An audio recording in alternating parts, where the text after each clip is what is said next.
Welcome back to another edition of the B4evaKool Podcast. My name is Rex45, and this afternoon we have Spicy on the show. Welcome to the show. How you doing this afternoon?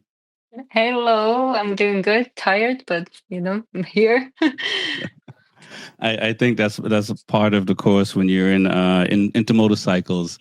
You get a little tired from traveling and moving bikes around and all that fun stuff. And Uh, working with motorcycles as well. and work with motorcycles. Okay, so we're gonna find all that out.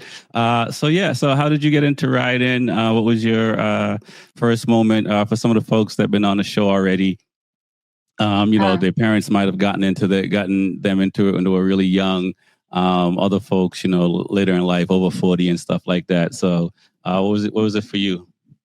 I wish I got into it when I was a kid, but didn't have that childhood, unfortunately. But I got into it because I was depressed. Okay. Yes, and it was like in the time of like when I moved to the States, and it was adaptation period. Got you. And I don't have any background in the motorcycles before I moved to the States. So it's been like 11 years since I've been riding so far. And Okay. yeah, so I was depressed. Wow. And so, I mean, okay, so you were depressed. I know a little bit about that lifestyle. Was it someone, a professional that says, hey, maybe you should take up riding? Because, I think, they may suggest a lot of other things besides Yeah, going to learn a sure. motorcycle. So I Um, decided I decided to stay away from the drugs and like from all that, the good stuff, I guess. And got you. no, it was kind of I was into cars and I was kind of like a hooligan and like reckless driver beforehand and also young and driving emotionally and kind of like I guess trying to figure out like once you move to a different state and you don't know anybody, you don't know the language and everything. So I kind of needed um, I guess something to kind of help me channel my negative, energy and like, all the challenges that I had from I lost two members of my family when I was in the same period of time. So I Hmm. kind of needed something to get out of this, I guess, like A bad, space of mourning. yeah, exactly, the mental state. And one time I was just driving a car and I saw two motorcycle riders and I was like, let's race. And I kind of got into like the conversation with them. And then I became a passenger first. Yeah. And the guy who was actually taking me as a passenger is not a really good rider. Now I know. And he didn't really tell me how to be a passenger. I was like sliding all over the place. I was like, what the hell? Like, is it supposed to feel like this? Like a Right, right. complete, shitty like feeling. And then I started asking him questions. I'm like, oh, can you teach me how to ride and can you show me? But he was not interested in teaching me. He was interested to date me. And I Got was like, not interested in that, my friend. But yeah, right. so he was kind of like refusive to teach me. So I was Uh-huh. like, you know what? I don't need you. I'm gonna go and like, just take some lessons. So I went to MSF and took the, 2-day course and I got my license right away. And because I had a stick shift experience, it kind of was easy for me. Hmm. I understood the concept and I was like, I'm Eastern European, so everybody learned in the stick shift cars. And it was kind of easy like to get into the motorcycle riding. So that's kind of like I got into it.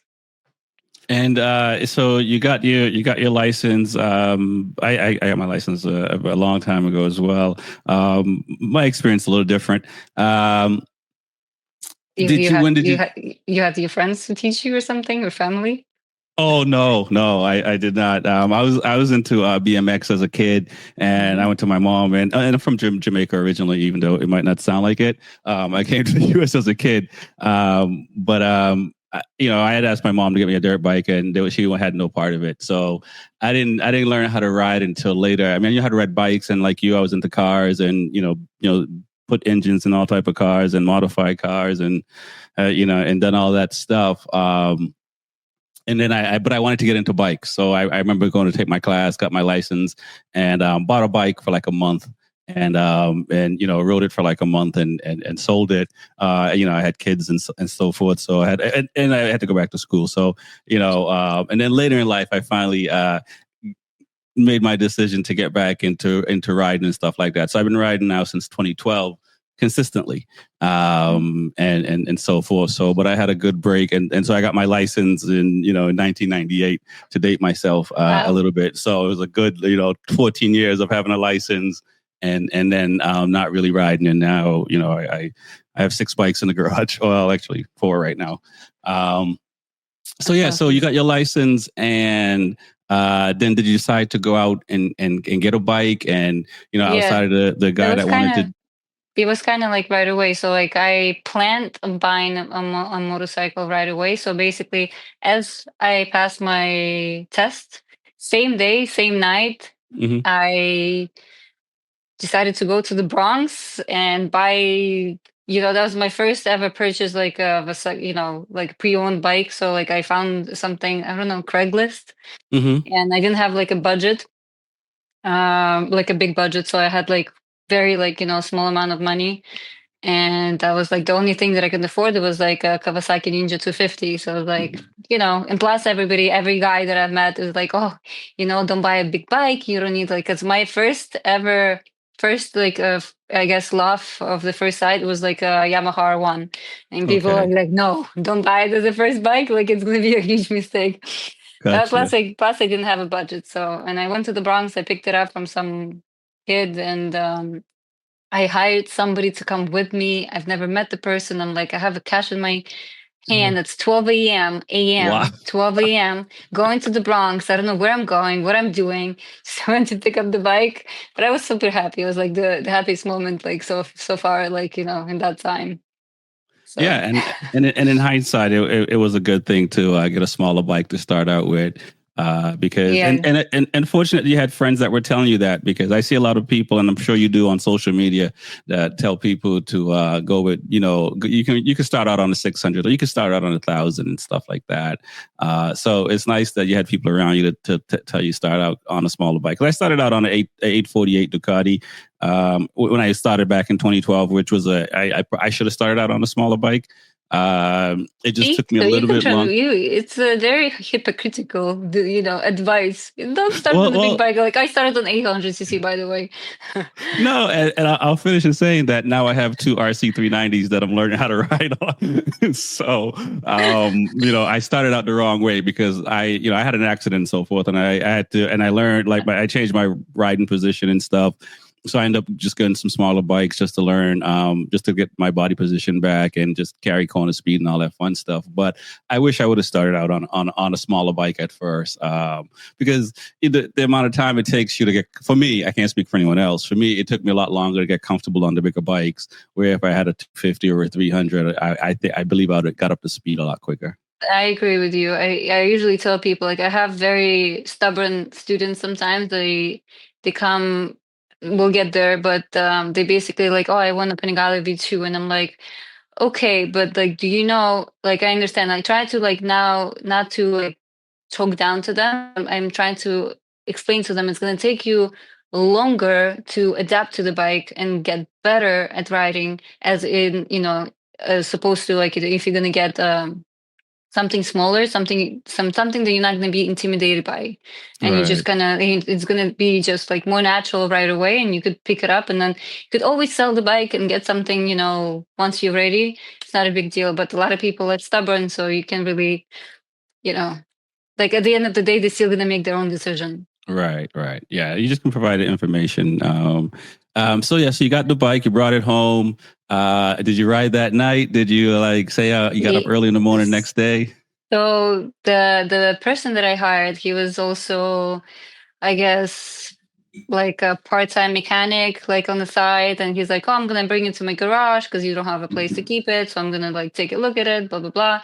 And so the next day I came and I picked it up, and I kind of put my mom on the spot. I'm like, so I got the bike, and she's like, she didn't believe it. She was laughing at my face, and I was like, I'm actually pretty Wow. serious. I was like, I have it downstairs. And she's like, no. She's like, I was like, yeah, And thank God my dad was, in my country. So he was like really upset, but that's a Okay. different story. Got you. So, mom was not happy that you got the bike. Mom was just like, she didn't expect it. I was like, well, I kind of mentioned that before, but she's like, she didn't really pay attention when I mentioned it for Right. the first time. She's like, Gotcha. and I was like, I was pretty serious about it. But Yeah. I'll ask a little later how they feel now about it. But like, okay, so you're riding the bike now after being a passenger for some rides. I don't know how long. And what's your experience like? What was it like? Because when you started riding, did you ride every day? oh yeah, You know, I was riding like every day, like nights, days, like you name it. Like I was just like so into it, and I was like, "Oh, I needed this." Like I feel like it was like like sometimes people are like, oh, I have like a adrenaline rush, and like I need to go. I feel like at the moment, also struggling with emotions and like losing of like the close ones, like hmm relatives and stuff. And I was like, I know if I would have stayed home, like I would just kind of like keep like, having the racing thoughts and everything else. So just, kind of not a good place for me mentally. So I needed to right. be outside. I needed to kind of like Keep see, your heart rate if up. exactly. And plus, like I didn't realize how the biker community is very like friendly and like so united, and like everybody's trying to support and everything. So I Right. kind of like was missing that again, being like away from the family, being away from a lot of friends. And it's just anywhere you go is like you meet people, especially being a woman also on the bike. Yeah, And I it's have no idea what that's like. yeah, I mean, sometimes a good attention, sometimes it could be bad attention, but in most Right. cases, like it would be like a funny, friendly, you know, attention, and that was kind of like very. Yeah, that's what I needed it in the moment, I guess. Right. And I'll say this. I'll add to what you were saying about the motorcycle community. I felt the same way once I got into it. I didn't realize how cool it was, how everyone would help you. I race as well, and folks would give you their spare parts to go race next to you. It's a beautiful community, and I don't think that side of it gets highlighted as much as some of the other stuff we see out there. And I and it's the agree. same thing. So I definitely love being in it. And so at one point, did you decide to start going to the track? You say you're working in the community in as well. So like let's talk about after a year or two after the 250. What did you get yourself into? So yeah, so the story about the 250. So I was planning to get a bigger bike, like a 600cc, also Kawasaki, but then we had the Sandy happened, and my bike got flooded, Oh wow! and I was like, well, good good reason to change it now. So it got flooded. I didn't have insurance on it, so I was like, you know, it's messed up for me, I guess, my loss. But I was able to pull it out from like the basement, like it was like just under the water in the basement, Right, salt water, and we cleaned it up, we fixed it, and I sold the bike gotcha. after I fixed it. Yep. And I got a 636, the Kawasaki 636. I think it was like 2009, if I'm not Okay. mistaken. I picked it up from a big ass guy. He looked at me, he's like, are you sure you need this? And I was like, yeah. It was very funny. He was so scared of that bike. And I was like trying to doubt my own decisions because he was so Right. scared of the bike. I was like, I think I can handle it, but it was like nerve wracking for me. Right. Yeah. And, I don't know if he admitted it or you asked, and, at the time, maybe not, because you might not have been thinking that way. But again, people who buy bigger bikes for their first bike, some people get scared and then it just sits in the driveway or sits in the garage or Well, no, I somewhere. was, I was, I was enjoying it. I was like for the like in the first ride as I picked it up, I was Yeah. riding the bike from the No, guy. yeah, Like he was, yeah. like he was looking I at meant me. I meant the guy that you bought it from since he was scared. He fell once. He fell once. He's like, no, I don't need this. And I was like, I Yeah. guess it's like it's the decision that people make, like something they're not comfortable with, and maybe they have anxiety and stuff. I don't think like you could fight the anxiety, especially because it's like it just makes everything else worse. If not, there's nobody Right. to help you and support Yeah, the. exactly. And and like I said, I think if he was on a smaller bike, it probably would have been a little bit different because those 600s, once you wind them up, But the guy was big. The guy was really big himself. He's like big, big. I remember that. But yeah, so I had the 636, yep. and I And, went to the track with that for the first time okay. on that bike. And so how did you get into the track life? And did you buy it specifically to go to the track, or it was just kind of I like you I got was it and then oblivious. Yeah, I was oblivious. I was like in the mode of survival, and like I don't give a shit what's gonna happen with me.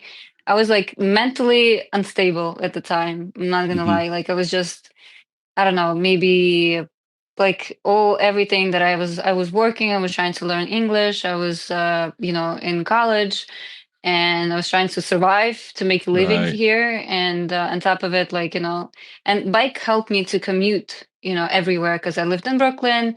I worked in Long Island. I went to school in Manhattan.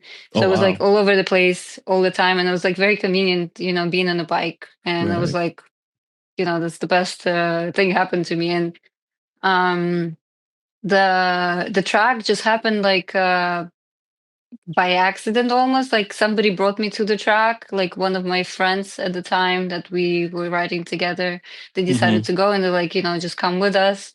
And I went with Team Promotion, I think that's the organization. It was a NGMP Lightning. That was my Okay. first ever track day. Do I remember anything from it? I do not remember anything. Did you have full gear? Yeah, I rented something, and kind of like everything was loose, and like at the time, so that was my biggest issue, was finding a proper fitting gear for me. Like Right. it's either pink, loose, like not like it's just basically, instead of having this proportion, it was like Yeah. this, and it's Yeah. like Yeah. Yeah. made me like completely, like I was like almost like wearing something like, you know, three sizes bigger than me. So I was riding squid, like Okay. on the streets. I was bad. I was bad. Like I'm definitely not a good example. Like I was like younger days. I was completely like anti-safe. Like anything, like just basically do not look. And like I see people doing it right now, and I'm like, do not do this. And I was like, I've done this before. Do not do this. Right. Right. Heavily. No, I feel the same way about that. I mean, I did it more in cars. Fortunately for me, I got into bikes older. So I got it, and the people around, they were already going to the track. So I got into gear and all that stuff. But when I was younger, I did all the foolishness stuff as well. Same.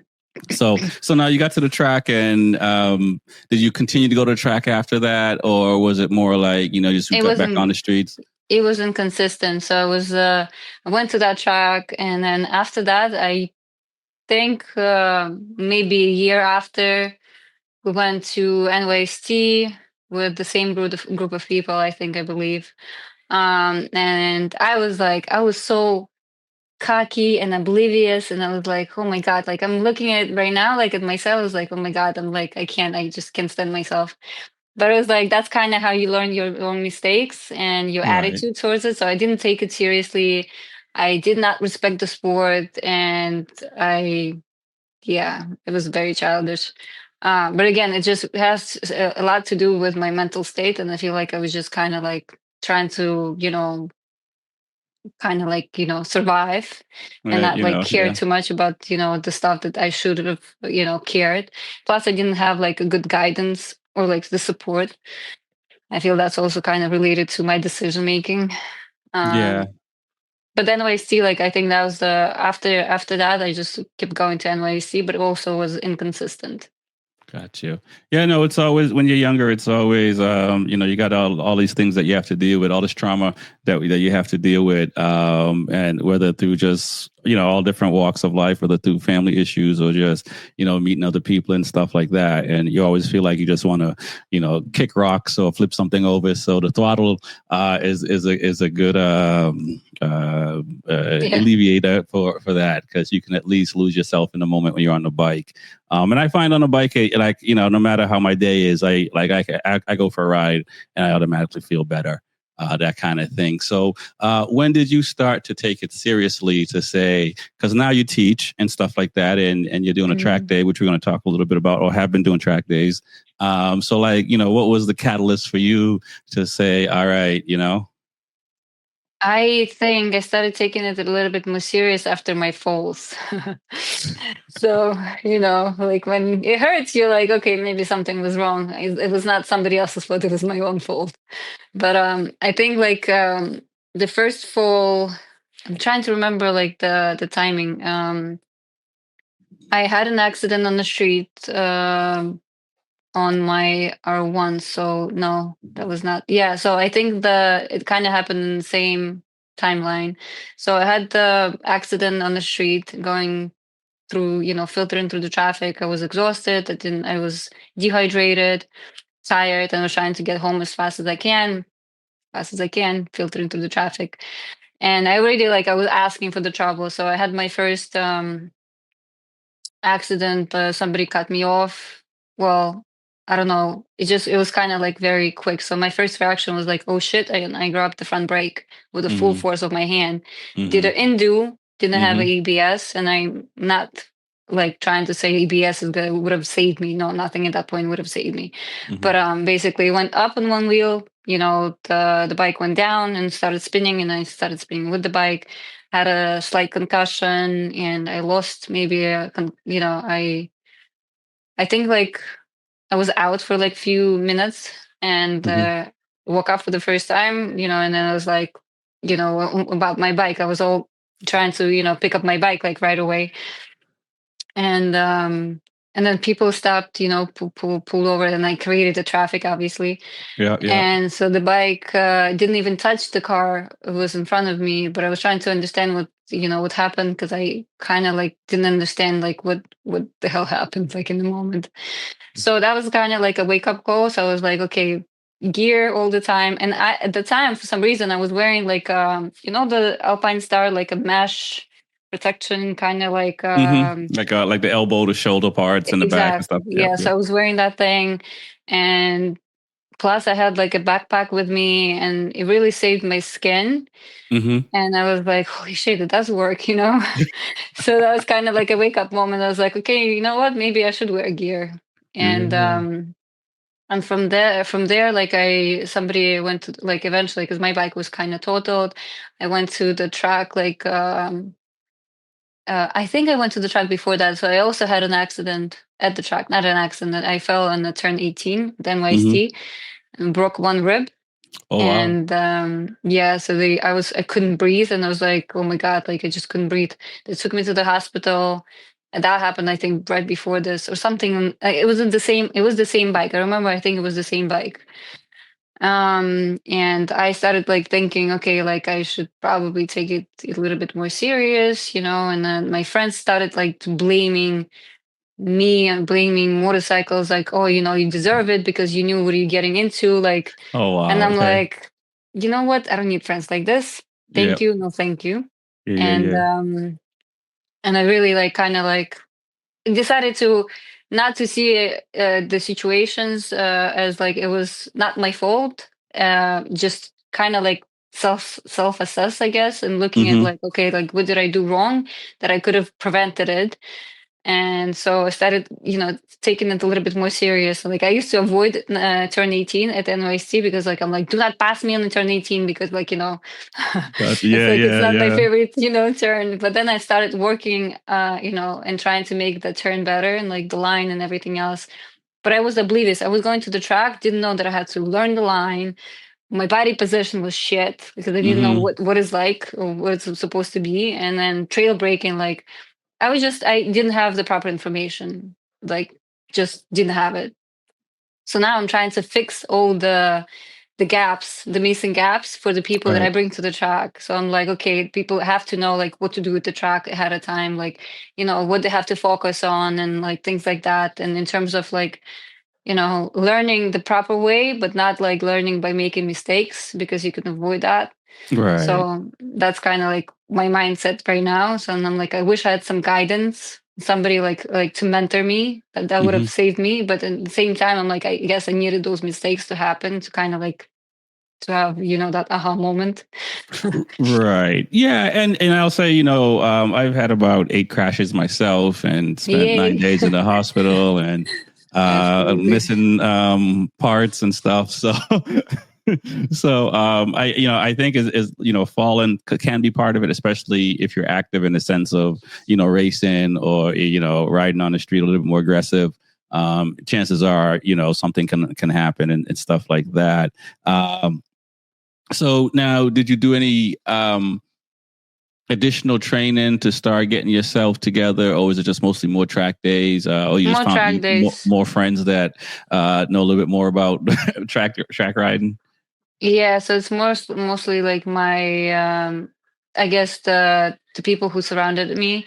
But I kind of you did go to the track more consistently, and I started like asking the right questions and finding people that could help me explain some information. The NYC coaches like at the time were a good source for that. And then Right. I went to NGMP. Is one of my actually now is my husband.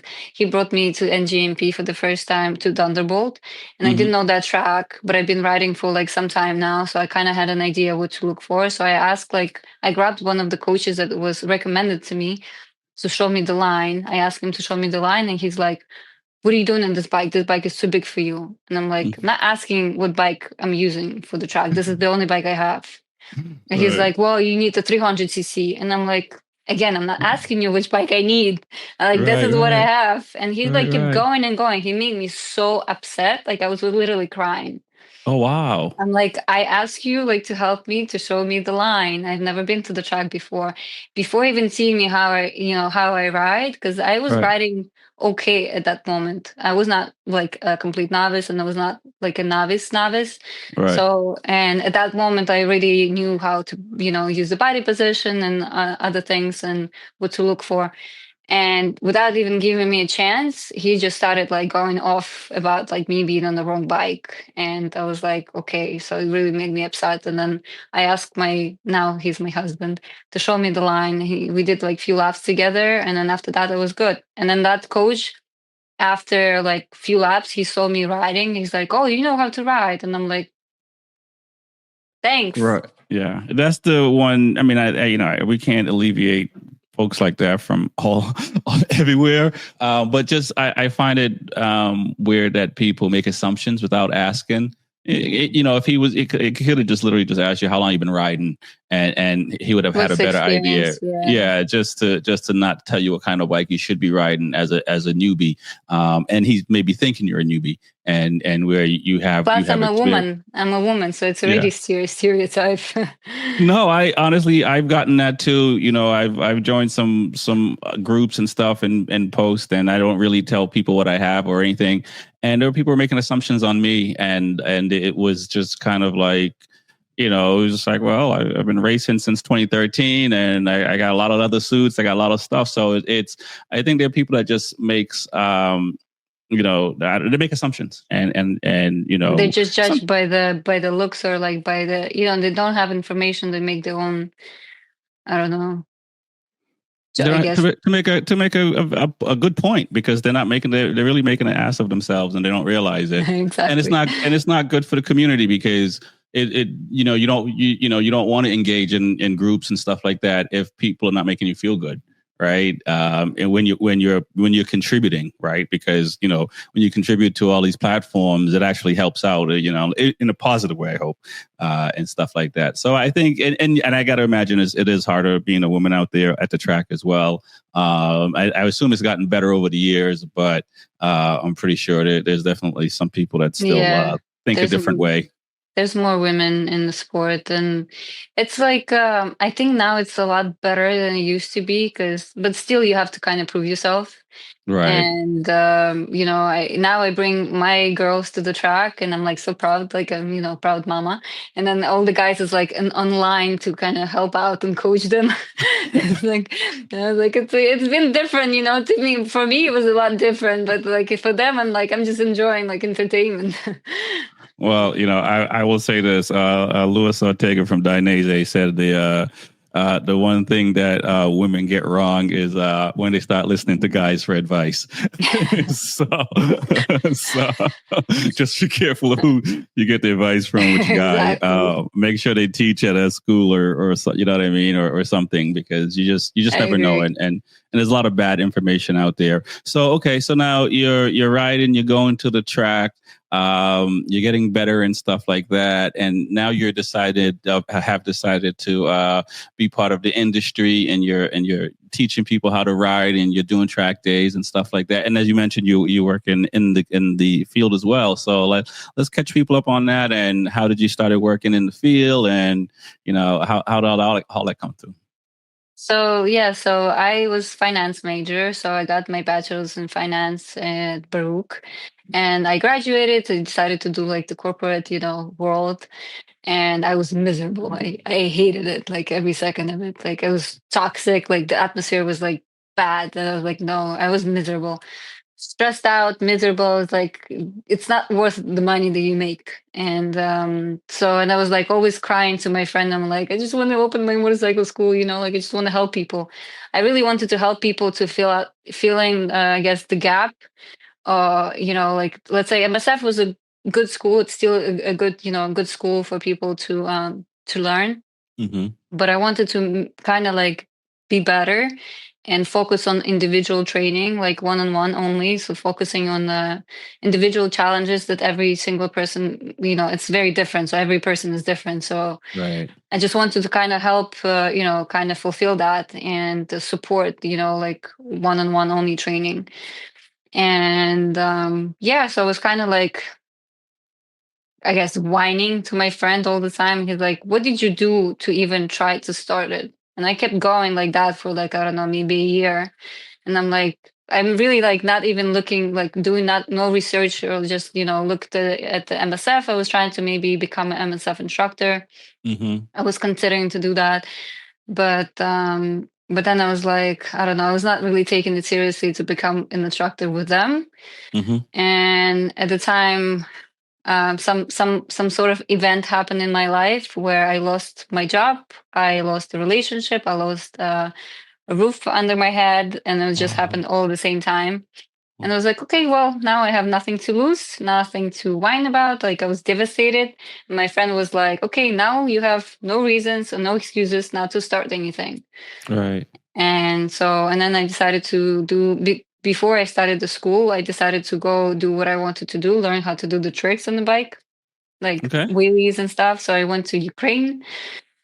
And I went to like some school in Ukraine. I was training for that, got Wow. really good at, wheelies in the beginning.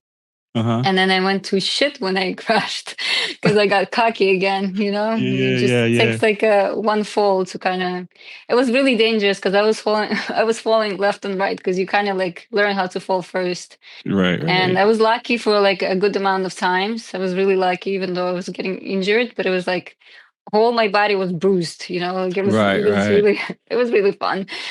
And then I fell and I broke my foot, my left foot. So I was like, okay, I guess, I'm kind of done. So now I was with a broken foot, still training, but using the wheelie machine, whatever Yep. Yep.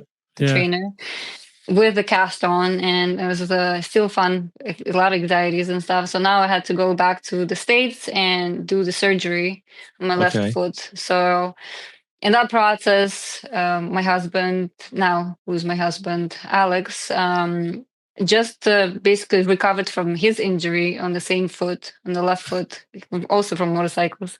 And he basically met me at the airport with the crutches. He gave me his crutches. Oh wow. That's That's how we pretty kind of dope. got closer. He was taking care of me, like, brought me to his surgeon. So I had the surgery with his surgeon. It was Yeah. like, Yeah. and he was like really supporting, like, holding my hand and everything through the recovery. And that's kind of, we kind of, I guess, got together through the same Right. Right. injury. Gotcha. And I needed somebody, so I'm sorry to interrupt you. So I needed somebody to kind of like, I guess, psychologically to like push me not to be by myself, to start the business by myself. Mm-hmm. So Mm-hmm. Alex helped me to open, the business together. So we kind of started it together. I Gotcha. was kind of trying to convince him to do it because he's not that type of like he doesn't have that spirit to kind of like have, like he had a lot of fears.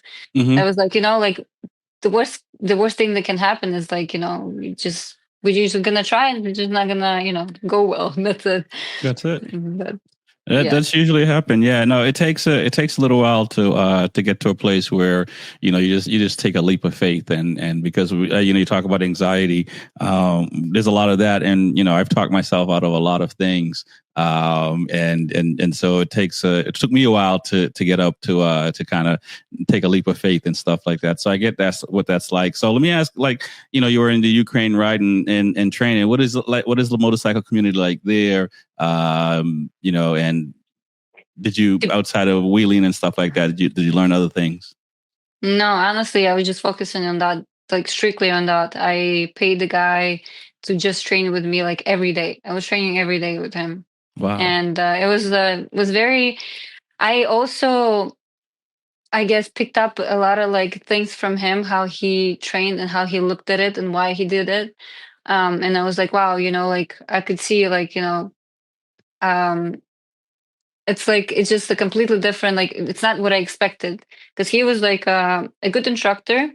Mm-hmm. And I felt very supported and kind of like not nervous. And he made me feel like, okay, like, it's not that it's scary, but it's not that scary. So he made it feel like very comfortable. So I was like, okay, like that's how it should feel. Now I felt like, how the proper training should feel like, even for the track. If, Right, if right, I've had that initially, like I feel like I would have been on a different level even now. right. So I was like, okay, I want to be just like that. I want to help people. I want to make sure they actually get the result they're looking for. Just to kind of save them the bad experiences. Oh yeah, no, I think that's kind of one of the reasons why I'm doing this show as well, because there wasn't, I didn't, until my buddy was told me, like, you can go to the track and ride and race and stuff like that. I had no idea. I saw motorcycle racing on television as a kid and stuff like that, but I just never made the connection that I could just go to a track day, and stuff. And there's all the preparation that it takes to go, because I was like all of us, we're kind of green when we first go and stuff like that, unless you went with somebody who's been doing it for a long time. So there's a lot of things I had to, the first few years was just learning and like even just packing and what you need to bring, and getting there soon enough so you get your rest and you get a good spot, all these things that I used to show up like the morning of and set up my tent and then go to sleep because I was just too tired from driving. So yeah, so it's definitely helpful, having more information about learning how to ride and being able to ride. So what is the name of the school, and how does it work as far as people want to sign up and stuff like that? And So it's L to Ride 2 LLC. So basically L two number ride and two number at the end. Yeah, so usually people sign up to the website. In a way, like a lot of people assume because I have a big following on Instagram, that's how I get my clients. But no, it's actually, people find me on Google and or from the referrals because I don't really advertise my school like that. And mhm, people that follow me on Instagram or like any social media, they already know how to ride. So that's not my clientele. So right, it's just like, Google people just, Googling like motorcycle lessons or road test or getting the license. And I teach basically beginner courses, refreshers, somebody just to kind of like, um, refresh the memory and kind of get back into it. right. Beginner riders with zero experience, even no bicycle experience as well. Wow, Yes, that's it's a lot just of patience. my favorite. My husband is like really, I guess he was shocked that I could, make it happen, but I've made Hmm. it happen with a lot of people.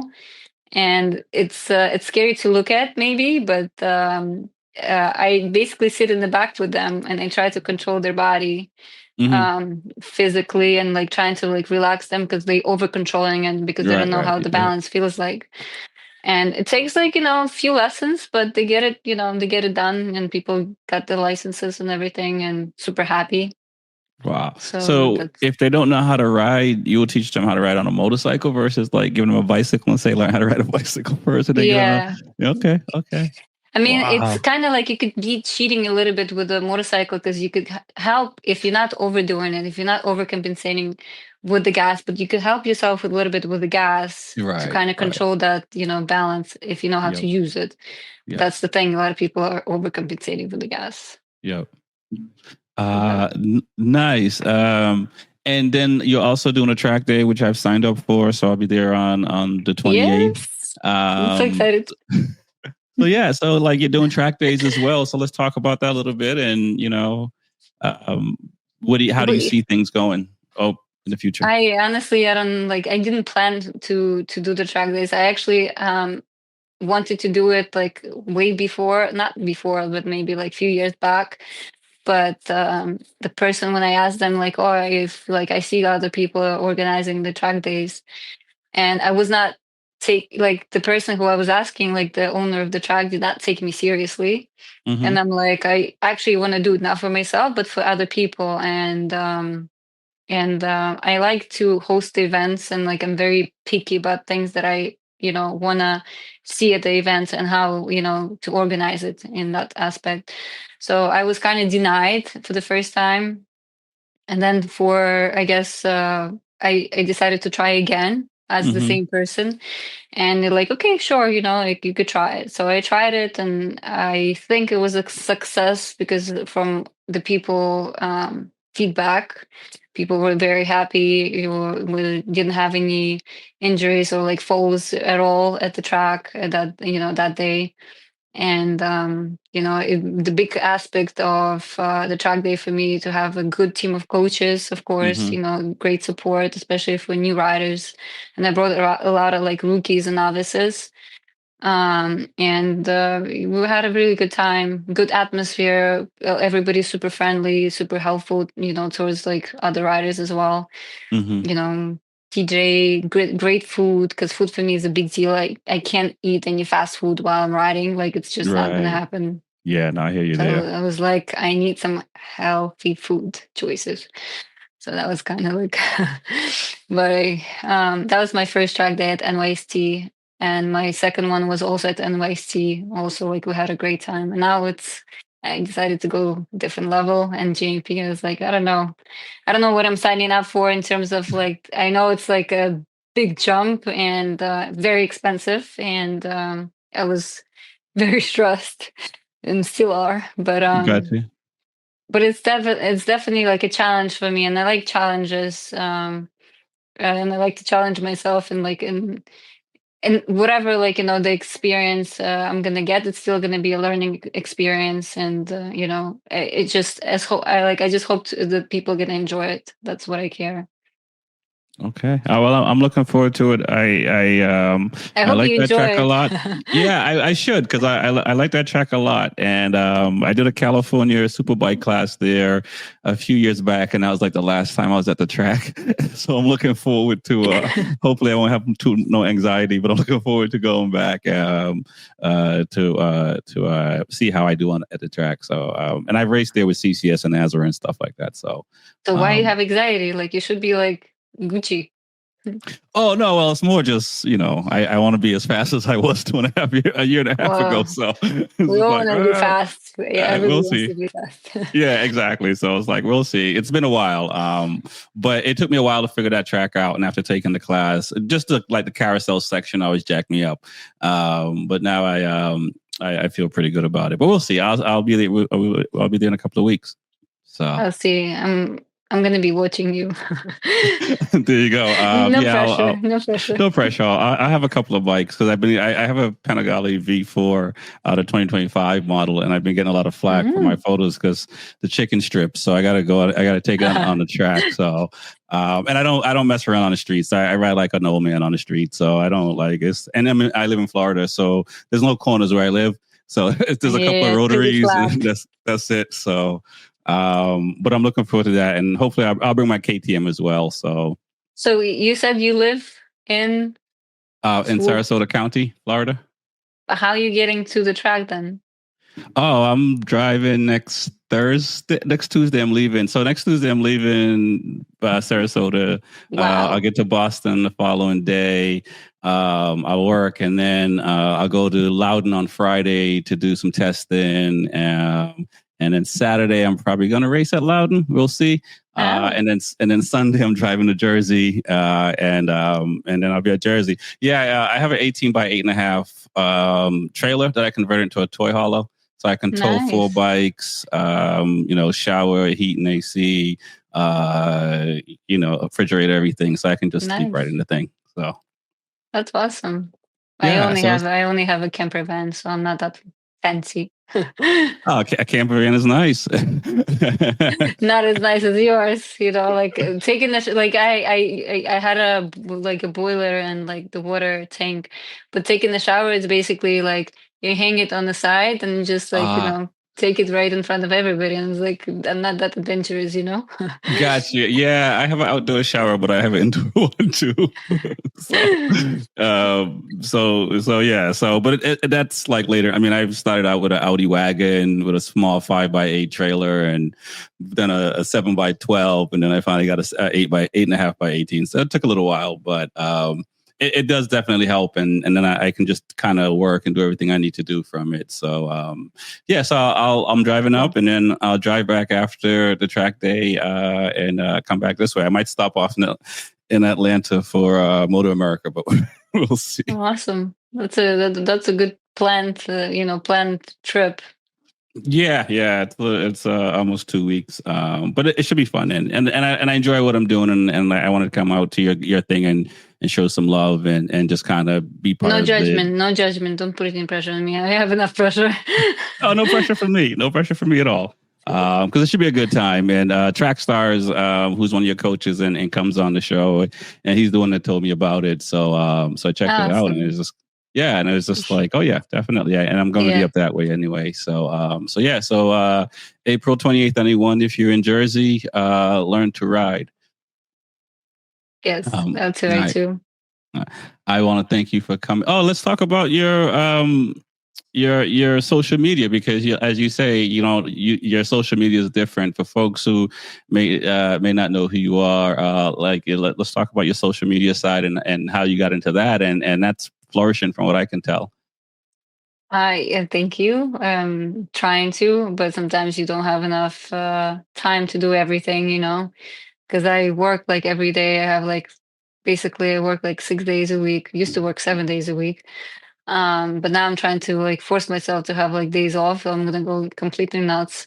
Mm-hmm. And the I started like I think my social media picked up when I was in Texas. I lived in Texas for like a year, a little bit less than a year. I went to MotoGP as well. But I think that was the time because I was exploring in a motorcycle. I brought the motorcycle from New York to Texas. I was exploring Texas on the bike. That was fun.